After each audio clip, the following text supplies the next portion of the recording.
হিতাধিকাৰী সভা মই ইয়াত উপস্থিত হৈছোঁ আৰু 40টা সমষ্টিত আমি কেন্দ্ৰীয় চৰকাৰৰ ৰাজ্য চৰকাৰৰ আৰু বিটিয়া চৰকাৰৰ বিভিন্ন স্কিমছবিলাক বিভিন্ন আঁচনিবিলাক ৰাইজৰ কাৰণে যিবিলাক দিয়া হৈছে এইবিলাক সঠিকভাৱে ৰূপায়ণ হৈছে নে নাই এই কথাটোকে আমি বিভিন্ন অঞ্চলত পৰ্যালোচনা কৰিছোঁ।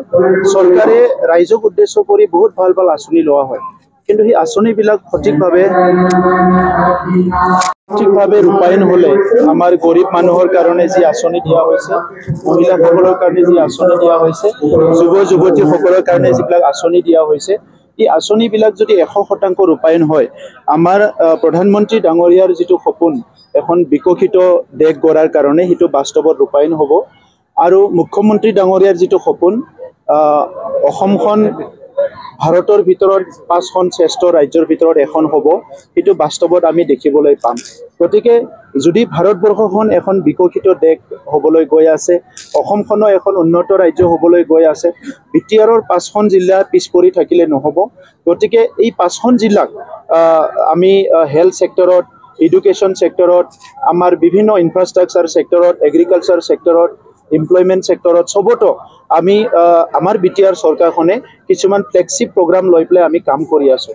গতিকে সেই প্ৰগ্ৰামবিলাক ৰাইজক আৰু বুজাই দিয়াটো দৰকাৰ আছে, কাৰণ কেতিয়াবা অফিচাৰসকলে ভালকৈ বুজাব পাৰে, কেতিয়াবা বুজাব নোৱাৰে, আৰু সেইকাৰণে যেনেকৈ ৰূপায়ণ হ'ব লাগে তেনেকৈ ৰূপায়ণ নহয়।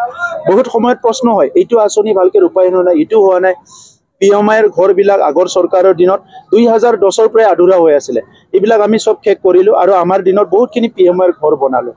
মাটি বাৰীৰ আজিও কৈ আছে যে বড়োলেণ্ডত মাটি বাৰী কিনা বেচা কৰিব নোৱাৰে, কিন্তু কোনোদিনে মাটি বাৰী কিনা বেচাটো বন্ধ কৰিব লাগে বুলি কোনো অৰ্ডাৰ নাই, আগতো নাছিলে এতিয়াও নাই। কিন্তু কোনোবাই কৈ থাকে যে ইয়াতে মাটি বাৰী কিনিব নোৱাৰে, বেচিব নোৱাৰে। ক'ৰবাত অফিচত গ'লে মণ্ডলে কৈ দিয়ে, তাৰ বেলেগ হয়তো ধান্দা থাকে, ক'ৰবাত চাৰ্কল অফিচাৰে কৈ দিব, তাৰ বেলেগ ধান্দা থাকিব পাৰে। কিন্তু চৰকাৰীভাৱেতো কোনো মাটি কিনা বেচাৰ কোনো বাধা নাই। যিবিলাক 2003 চনৰ আগত বসবাস কৰে সেইসকলক বনাফাইড চিটিজেন বুলি কোৱা হয়। ইয়াত বেল এণ্ড ব্লকৰ এটা মেটাৰ আছে, PGR VGRৰ এটা মেটাৰ আছিলে। এতিয়া PGR VGRতো আমি যিসকল বসবাস কৰি আছে খিলঞ্জীয়া মানুহবিলাকক 1 বিঘা কৰি মাটি দিবলৈ গৈ আছোঁ। গতিকে মাটি বাৰীৰ সমস্যা আগৰ পৰাই চলি আছে, স্বাধীনতাৰ দিনৰ পৰা চলি আছে।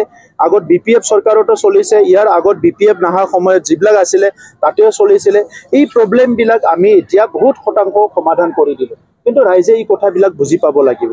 গতিকে সেইকাৰণে এই হিতাধিকাৰী সভাটো লোৱা হৈছে, যাতে আমি ৰাইজক পুনৰ আমি কি ভাবিছোঁ, মই কি ভাবিছোঁ BTC চৰকাৰৰ দায়িত্বত থাকি এই কথাখিনিও ৰাইজক জনাবৰ কাৰণে আজি এই সভাটো লোৱা হৈছে। আৰু বহুত সমষ্টিত সভাটো বহুত ছাকচেছ হৈছে, চবেই ওলাই আহিছে আৰু ভাল এটা এৱাৰনেছ এটা চবৰো হৈছে। চাওক, প্ৰতিবাদটো মোকাবিলা কৰিব আমি বিচৰা নাই বা লাগে বুলিও আমি ভবা নাই। এটা ভাল প্ৰকল্প মুখ্যমন্ত্ৰী ডাঙৰীয়াই দিছে। মই কৈছোঁ আপোনালোকক যে আমি জন্মৰ পৰা তেনেকুৱা ডাঙৰ প্ৰকল্প এতিয়াহে এনেকুৱা ডাঙৰ প্ৰকল্প অহা দেখিবলৈ পাইছোঁ। গতিকে সেই প্ৰকল্পটো ৰাইজৰ কাৰণে, য'ত মানে আপোনাৰ 10,000তকৈ অধিক এমপ্লয়মেণ্ট পাব, তেনেকুৱা প্ৰকল্প পোৱাটো ইমান সহজ নহয়।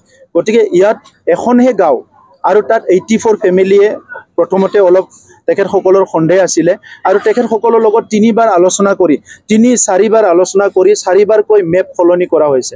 ইয়াত কাৰো এক কথাও মাটি লোৱা হোৱা নাই, বৰঞ্চ গাঁৱৰ ফালে আৰু 150 বিঘা মাটি কাটি দিয়া হৈছে। এইটোকে মানে ৰাজনীতি কৰিবলৈ কিছুমান মানুহ সোমাই গ'ল আৰু তেখেতসকলে ভাল পালে। তাৰমানে আমাৰ যুৱক যুৱতীসকলে স্থায়ীভাৱে সংস্থাপন পোৱাটো তেখেতসকলে নিবিচাৰে, তেখেতসকলৰ অংকটো বেলেগ। তো সেইকাৰণে আজি এইটো প্ৰব্লেমটো হৈছে। গতিকে সেইটো সবচে ডাঙৰ এটা আনফৰ্চুনেট কথা। ষড়যন্ত্ৰ বুলি কয়, কি কয় এইটোতো মই নাজানো, কিন্তু কিবা এটা কৰিছে আৰু তেখেতসকলে। Thank U.